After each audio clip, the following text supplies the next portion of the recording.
तो next step है four feature के बाद री इशू। सीक्वेंस ऑफ इवेंट्स चलते जा रहे हैं चलते जा रहे हैं चलते जा रहे हैं, बीच में कोई गलती हो गई तो वो गलती कैरी फॉरवर्ड होगी, आगे आपको दिक्कत होगी, तो ध्यान से करना, ठीक है ना। नेक्स्ट कॉन्सेप्ट री इशू। री इशू ऑफ शेयर्स। री इशू नाम में ही पता चल रहा है कि जो शेयर्स पहले फोरफीट हो चुके हैं अब वो शेयर्स री इशू हो रहे हैं। इसकी बेसिक जर्नल एंट्री क्या होती है? Bank account debited, share forfeiture account debited to share capital to securities premium reserve. ध्यान से देखना, बड़ी इंटरेस्टिंग एंट्री है। बैंक अकाउंट किस अमाउंट से डेबिट होगा? एक एक करके एंट्रीज डिस्कस करते हैं। अमाउंट कौन सा डेबिट होगा, क्यों डेबिट होगा? Bank account will be debited with the reissue price. जितने के शेयर्स आप री इशू कर रहे हैं, 10 का शेयर आप 9 में भी री इशू कर सकते हैं, 8 में भी री इशू कर सकते हैं, 12 में भी कर सकते हैं, depending on the goodwill of the company.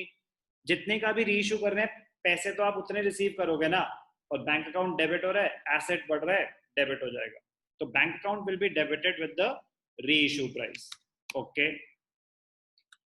Share forfeiture account, share forfeiture account will be debited with the discount allowed at the time of reissue। जितना आपने डिस्काउंट दिया, जब आपने पैसे फोरफीट किए थे तो फोरफीचर अमाउंट में पैसा पड़ा हुआ था क्रेडिटेड, अब वो पैसा यूज हो रहा है तो उतना उतना पैसा कम होता जाएगा, फोरफीचर का बैलेंस कम हो रहा है। फोरफीटेड अमाउंट आपकी लाइबिलिटी थी, अब आप उसको यूज कर रहे हो तो उतनी लाइबिलिटी आपकी कम होती जा रही है। Share forfeiture account is debited because it leads to reduction in the liability of the company. जितना पैसा आपने फोरफीट किया था, जब तक शेयर्स री इशू नहीं हो जाते वो पैसा आपका लायबिलिटी है। क्यों? क्योंकि आपको डिस्काउंट देना पड़ सकता है। अब दे रहे हो ना डिस्काउंट, तो उतना पैसा आप यूज कर रहे हो, इसीलिए डेबिट होगा। तो री इशू की एंट्री में शेयर फॉरफीचर कितने अमाउंट से डेबिट होगा? It will be debited with the discount allowed at the time of री issue. Share capital will be credited, share capital will be credited with the face value, with the face value of the, it will be credited with the face value of the, technical point है, paid up or called up portion at the time of reissue। at the time of reissue paid up और called up एक ही चीज होती है, क्योंकि यहाँ पे कोई इंस्टॉलमेंट्स वाला सीन नहीं होता कि थोड़े थोड़े करके पैसे ले लेंगे। नो, 10 रुपए का शेयर है, 8 रुपए में दे रहे हैं, 8 के 8 एक साथ चाहिए। फिर कहानी नहीं कि अच्छा चलो 2 अभी दे देना, 4 बाद में दे देना। नो, पूरा पैसा एक साथ आ रहा है। तो 10 रुपए का शेयर 8 रुपए में री इशू हो गया, 8 रुपए में री इशू हो गया, तो 8 रुपए तो री इशू प्राइस है। शेयर की एक्चुअल वर्थ क्या है? 10 रुपए। तो उसकी face value of the called up portion, उसकी एक्चुअल वर्थ, उसकी नॉमिनल वैल्यू, ध्यान से देखना बेटा, पेड अप और the called up value, paid up और the called up value at the time of reissue, at the time of reissue is the actual worth, is the actual worth of the share. It is the amount which the company will be liable to pay to the shareholder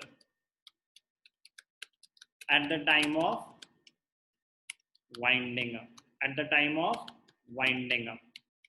अगर मैं आपको बोल रहा हूं कि मैं आपको 10 रुपए का शेयर 8 रुपए में दे रहा हूं अर्नव, अगर मैं आपको बोल रहा हूं कि मैं आपको 10 रुपए का शेयर 8 रुपए में दे रहा हूं, तो शेयर की एक्चुअल वर्थ है क्या, 10 रुपए या 8 रुपए? अर्नव सर 10 रुपए। Very good. 8 रुपए उसका रीइश्यू प्राइस है, उसकी एक्चुअल वर्थ 10 रुपए है। मैं आपको 10 रुपए का शेयर 8 रुपए में दे रहा हूं, तो आपका तो फायदा हो रहा है, लेकिन कल को अगर कंपनी वाइंड अप हुई, I will be liable to pay 10 rupees. इसीलिए share capital will be credited with the face value of the called up और पेड अप वैल्यू। और कॉल्ड अप और पेड अप वैल्यू रीइश्यू के time होती क्या है? Actual worth of the share. कितने में रीइश्यू हुआ, वो तो रीइश्यू प्राइस होता है। तो रीइश्यू के एंट्रीज में मल्टीपल एग्जांपल्स करेंगे यही आइडेंटिफाई करने के लिए कि रीइश्यू प्राइस क्या है और उसकी एक्चुअल वर्थ क्या है। यही इंटरेस्टिंग पॉइंट होगा।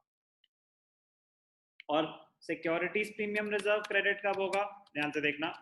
Securities premium reserve account will be credited सिर्फ और सिर्फ when the shares are reissued, when the shares are reissued at a premium। हो सकता है कंपनी की गुडविल बहुत ही अच्छी है कि वो रीइश्यू भी प्रीमियम पे कर पाए। अगर कर पाए, 10 रुपए का शेयर 11 रुपए में रीइश्यू हो रहा है, 12 रुपए में रीइश्यू हो रहा है, तो shares are being reissued at a premium. तो जो प्रीमियम है वो सिक्योरिटीज प्रीमियम रिजर्व में क्रेडिट हो जाएगा, जैसे हम इशू के टाइम भी करते। अभी मैंने आपको बेसिक जर्नल एंट्री बताई है रीइश्यू ऑफ शेयर्स की। Bank account debited, share forfeiture debited, to share capital, to securities premium reserve.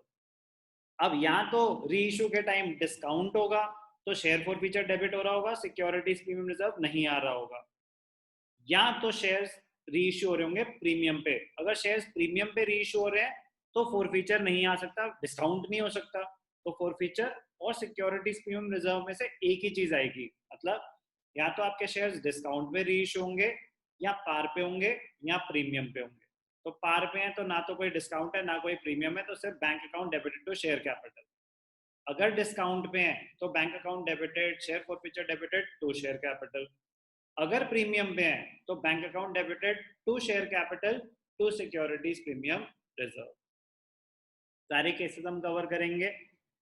एक छोटी सी चीज जो हमें पता होनी चाहिए, very very important, very very important question.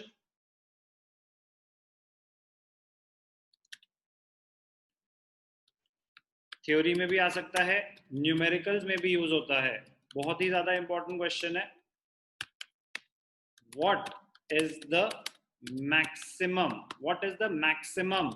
Amount of discount that can be given? What is the maximum amount of discount that can be given at the time of reissue? What is the maximum amount of discount that can be given at the time of reissue? इसका answer है the maximum amount of discount, the maximum amount of discount that can be given at the time of reissue is the amount forfeited on these shares।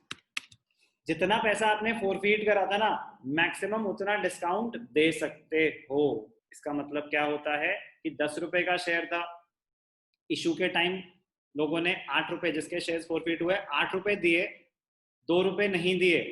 Example समझाता हूं, last चीज फिर class over. Example, DCC limited forfeited 500 shares of rupees 10 each for the non-payment of final call of 3 rupees per share. Final call नहीं मिली, 500 shares forfeit हो गए, तो amount forfeited कितना होगा? अमाउंट फॉरफिट मतलब शेयर फॉरफीचर में कितना जाएगा? आरव आप बताओ। 10 शेयर हैं, 10 रुपए के शेयर हैं, 500 शेयर हैं, 3 रुपीज फाइनल कॉल नहीं मिली, अमाउंट फॉरफिटेड कितना होगा? आरव सर 7. गुड, 7 पर शेयर, तो 500 into 7, 3500, yes or no? Yes sir. Very good. So the maximum amount of discount, the maximum amount of discount that can be given at the time of reissue, the maximum amount of discount that can be given at the time of reissue, the maximum amount of discount that can be given at the time of reissue will be ₹7 per share. जितने reissue हो रहे हैं उस हिसाब से हम 7 पर share के हिसाब से मैक्सिमम डिस्काउंट दे सकते हैं, उससे ज्यादा डिस्काउंट नहीं दे सकते, उससे कम तो दे ही सकते हैं, उससे ज्यादा नहीं दे सकते। बहुत ही इंपॉर्टेंट क्वेश्चन है, थियोरेटिकली भी न्यूमेरिकली भी आता है। तो कोई एग्जाम्पल में क्वेश्चन का रिक्वायरमेंट क्या थी? What is the maximum amount, what is the maximum amount of discount that can be given at the time of reissue. So the answer is the amount forfeited, the amount forfeited. बहुत बहुत बहुत important question है।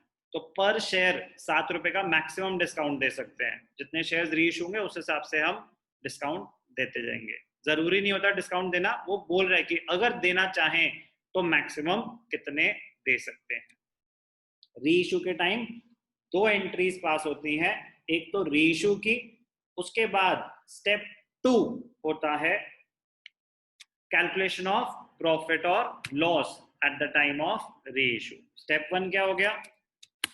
Step 1 हो गया reissue of shares, reissue of shares step 1 हो गया। Step 2 क्या होगा? रीइश्यू में ही 2 एंट्रीज पास होती हैं हमेशा, तो स्टेप 2 क्या होगा? स्टेप 2 होगा कैलकुलेशन ऑफ प्रॉफिट, बोलते हैं capital reserve eight the time of reissue.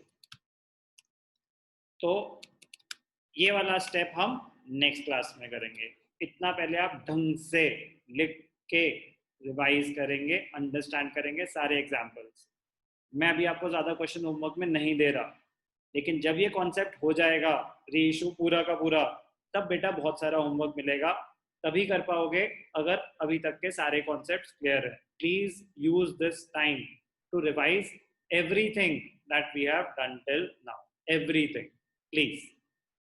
Next class में कंटिन्यू होगा रीइश्यू ऑफ शेयर्स। रीइश्यू में 2 स्टेप्स होते हैं, एक एक्चुअल रीइश्यू, और रीइश्यू के बाद हमें कैलकुलेट करना होता है profit eight the time of reissue. अगर है तो, जरूरी नहीं है कि प्रॉफिट होगा, तो calculation of profit eight the time of reissue, इसको बोलेंगे इफ एनी। अगर प्रॉफिट है तो कैसे कैलकुलेट होगा, उसकी जर्नल एंट्री क्या होगी, उसकी प्रेजेंटेशन क्या होगी। Okay, tata, bye bye. Bye sir.